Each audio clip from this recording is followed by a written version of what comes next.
Dana? Hey! Hi.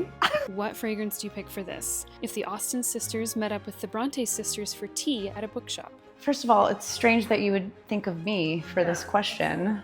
I love it. I have often thought of this. I have some ideas. I think for the literal translation of just eating some biscuits with some tea, Hammersmith Tea and Biscuits by 4160 Tuesdays is just that in a perfume. It's really delicate and beautiful. So this smells like what you'd be doing.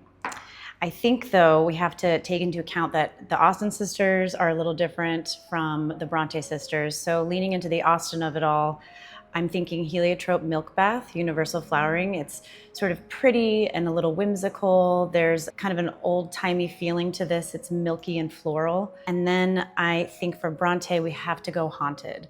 So especially if we're talking Emily Bronte. So I think we have to go with Relique d'Amour, my tried and true. This is incense and wet stone and decaying lilies. If you want to add that library book note, I think maybe a patchouli oil of some kind, and I'm leaning toward Gothic 2, which is a little dusty, and we'll just add a little hint of that earthiness. Iconic Pride and Prejudice scene where Darcy walks in meadow to Elizabeth.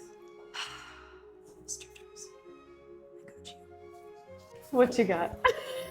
I think Déjà Le Printemps by Ariza Legrand. This smells to me like a meadow in the morning with a little bit of dew and earth and flowers, and I feel like it smells like that scene. A little bit of that rugged Darcy walking through the field. I want to smell like a tubercular 19th century English poet. Same. Okay, my first instinct is to go a little old school. However, I think Eau de Protection by Etat Libre is kind of a great interpretation that's sort of modernized, but still that vibe. They reference a little bit of a blood note. There's a metallic note, and it's kind of dark, gothy, patchouli rose, definitely brooding.